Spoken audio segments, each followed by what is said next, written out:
Hello everyone, it's Robert at the Sampleist, and today we'll be checking out Abbey Road Orchestra Percussion Core by Spitfire Audio. Abbey Road Orchestra Percussion Core is Spitfire Audio's bundle of their core versions of their low, high, and middle professional percussion libraries that are major parts of their Abbey Road Orchestral series. It delivers a full lineup of 140 percussion instruments recorded at Abbey Road Studio 1 in one microphone mix. This even includes MIDI drum rudiments that you can drag into your DAW and edit and learn from. The cost of the Percussion Core bundle is $199 with the cost of each individual library being $99 for each of the three. The download size of the bundle is 22.27 gigabytes, and it comes in its own Spitfire Abbey Road plugin. In this video, we'll be going through some of the presets of the Abbey Road Orchestra Percussion Core, do an overview of the library, and a composition where we'll hear this amazing library in context. And a big shout out, by the way, to Spitfire Audio for letting us check this out at no cost. Even so, they're in no way influencing my thoughts and opinions on this video. So let's get going. Alright, so let's dive right into this beautiful library. We have Abbey Road Orchestra's high percussion open right now. It's part of that bundle with the high percussion, the low percussion, and the metal or metallic percussion. So we have all three right here, the metal percussion, low and high. We have a lot to go through. We're going to skip around and just see how awesome this library is. Spoiler alert, it's pretty awesome. The reverbs are off, which to me is awesome because it gives you more control over the sound. The fact that you're able just to turn it off. Or if you want that reverb, you could turn it on high, however you'd like. But for me, I like having as much control as possible, especially since it's just the one mic position. I think having the control over the reverb is great. So that way I could find my own way of pulling it back or pushing the instrument forward. So with all that said, let's dive right in. You'll hear different articulations. We're going to skip around through the instruments. And yeah, let's go.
I really dig this.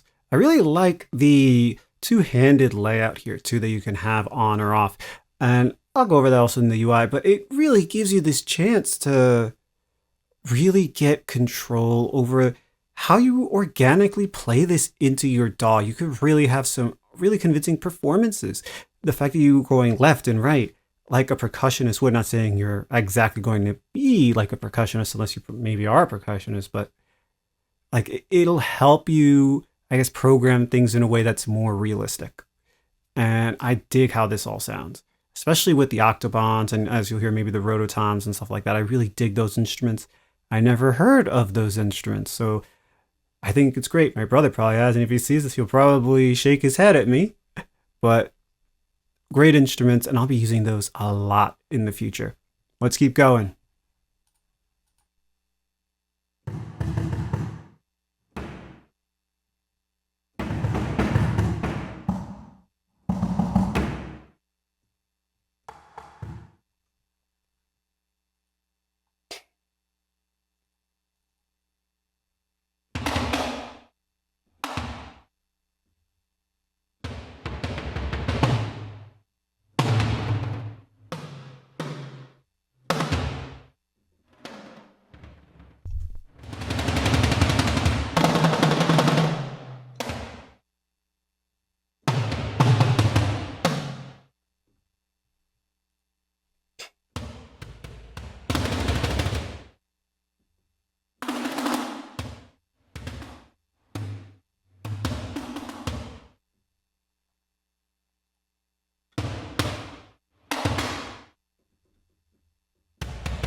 Something I should talk about here, which is also UI based, but if you see the videos and whatnot from Spitfire about this library, and there are others for the percussion at least, the voice choking is a really cool feature because I could really control the length of my drum rolls by hitting another key that's in the same grouping. So that way, if I want one, I can end it whenever I want. And I think that's great to have that control. And also, I love these timbales. I love timbales. There's a lot of passion that could go into percussion like this, or dolls, or the octobans and whatnot.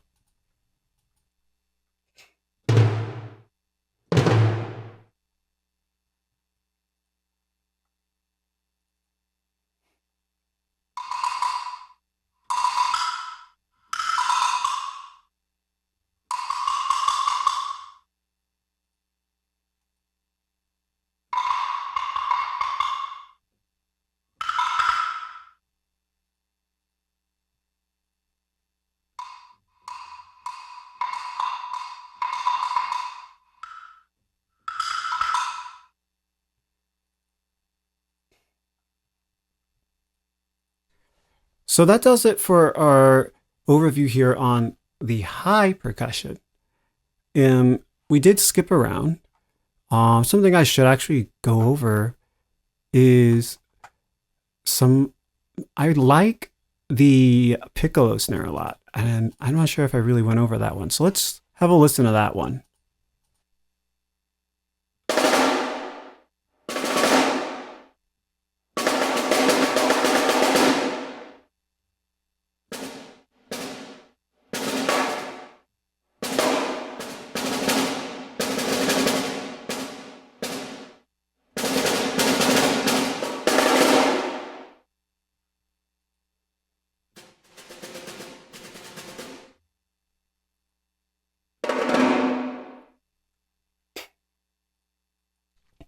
There's something about a high, crisp, punchy snare that I love, and I feel like it's to me for some reason I feel like it's hard to find a good snare sound. And I'm not saying that as someone who mixes like hip hop or something that is trying to get the perfect snare sound. I'm saying this is someone who just wants something that cuts through and sounds like there's authority in it. And I think that's hard to find sometimes. All right. Now let's go into the lower end of things, my realm, where I love to be at. And I'm just excited. Let's go.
I really dig the epic toms. I think there's a lot of use in this. I think toms always have good uses. It's just for me, I think having a tom that not only goes high but also goes lower makes it a bit more versatile type of sound. I know there's a lot of people like higher toms, and I think they have their uses. But if you want something epic, large, something that really just pushes forward, I think you need a mix of both. And I think this really delivers.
This this is a really cool thing to add on top of the epic toms or some surdos and whatnot. I think this has its own versatilities that so you can add that punch along with the rototoms to something that's lower if you need that extra high punch. I did get confused at first because I'm used to starting at C, but it started here at F. So sorry about that. Let's listen to the two taikos before we move on, because we all like taikos.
I like the fact you can get all-in-one lows and all-in-one highs.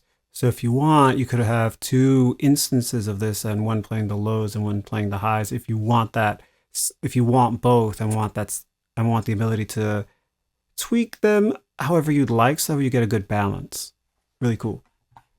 So that does it for the low percussion. Now let's hit the metals. And we'll start from the very top with those anvils.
I like that, the super ball sound.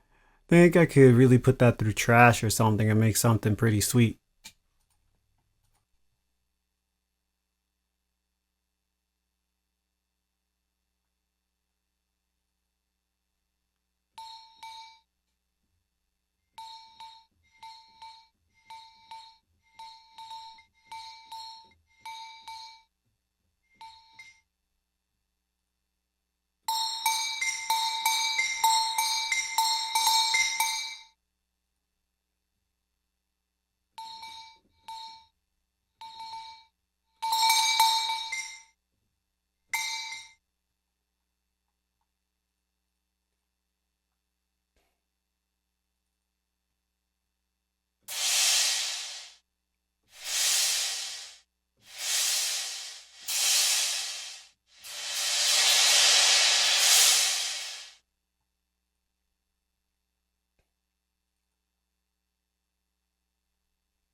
inspirations for future recordings for sound design. There you go. Some inspiration for what I could try to do down the line.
So that pretty much does it for this,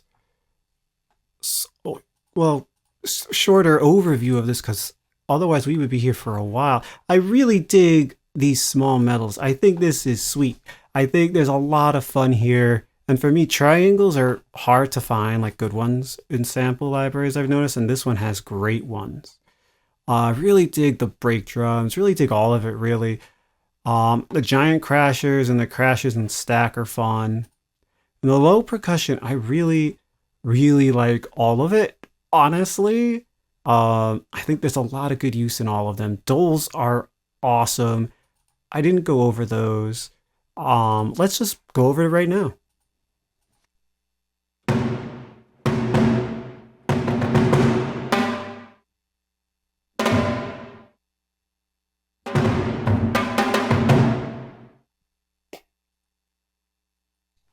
And that does it for that instrument. This is actually my favorite of the low.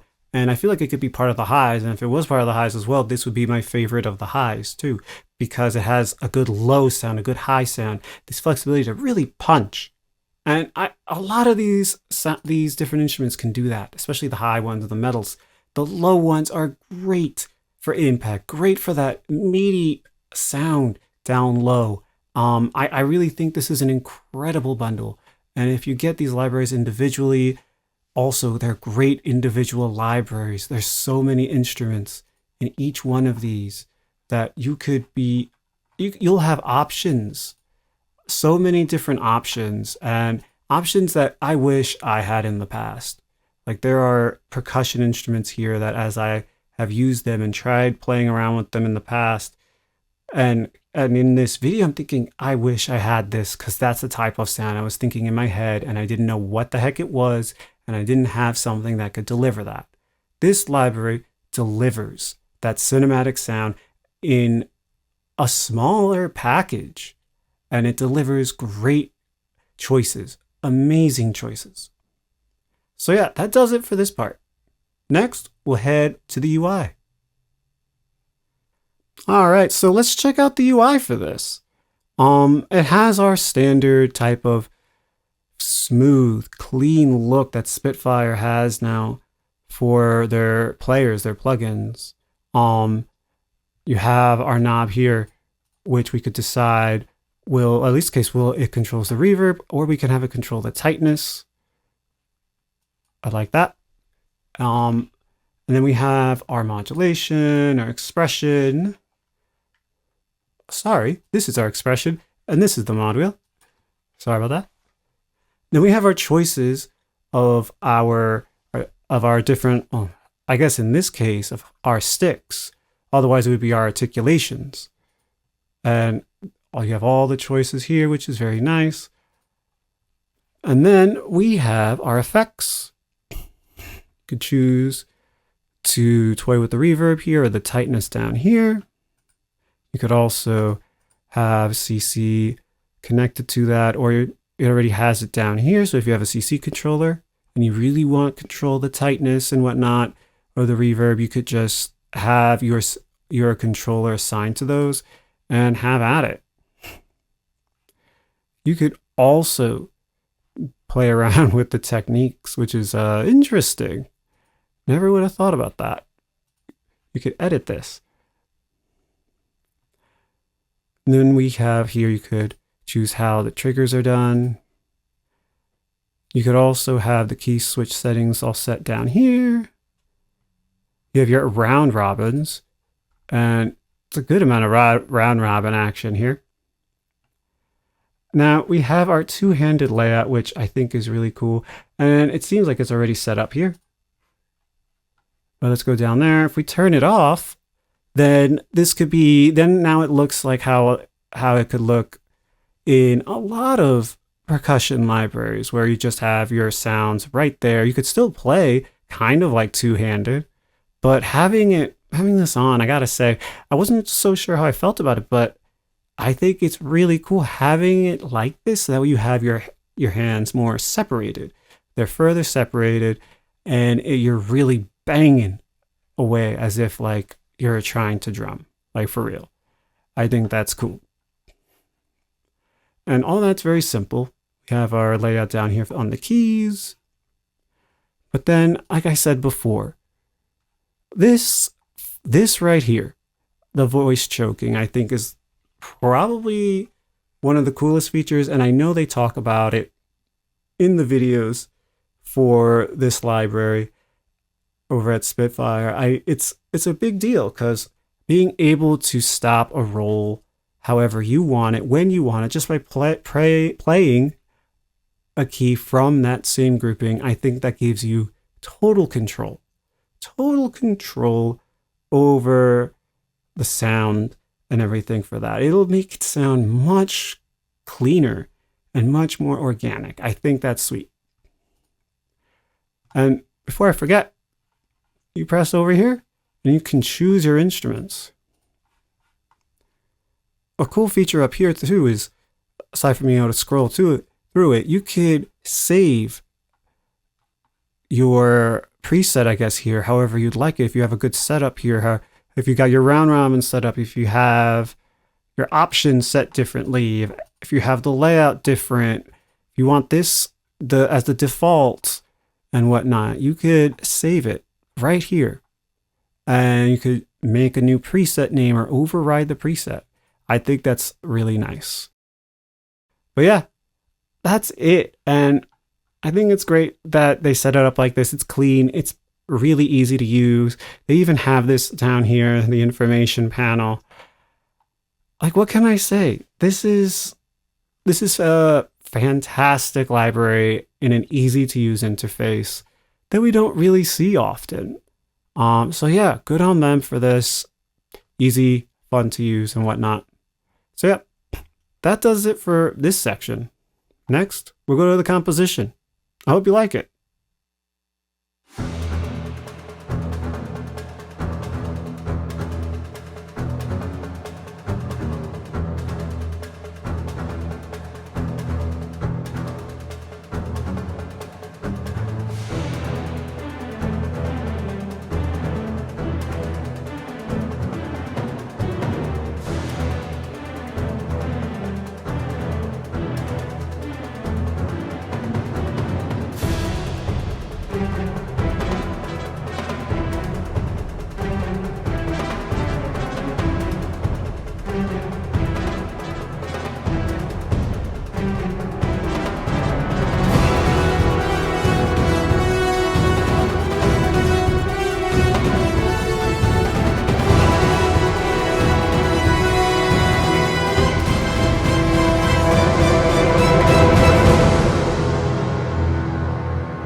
So my final thoughts on the Abbey Road Orchestra's Percussion Core is that it is a phenomenal percussion library.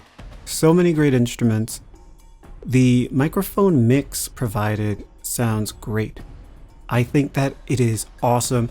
If you want to get your feet wet in the Abbey Road Orchestra series, I think this is a great way to go. I know they have a core version for the strings as well. I know that I'm saying that it sounds great and all that with the one mic mix, which leads to the question. Are you good with just that and you never need the professional with all the other microphone positions and whatnot? Not necessarily. I think the professional version is also amazing, and I know that I will try to upgrade to the professional because the mic positions to me mean a lot, because you can only go so far with one mix. You're going to want something different down the line. You're going to need something that's closer or further back by a lot. And using plugins or other means to move the instruments back and whatnot can only take you so far without having all those options. I think this core is great, but also you should consider upgrading at some point down the line if you really like it, and I'm sure you will. So yeah, that does it for this video. Please like this video and subscribe to the Sampleist, and tell me what you think of this library, how you feel about the core, and if you have the professional, say how you feel about that as well, because there's people that are probably thinking, should I get the core, should I get the professional? Like I said, I think the core is a great way to start and get your feet wet. So yeah, happy writing everyone.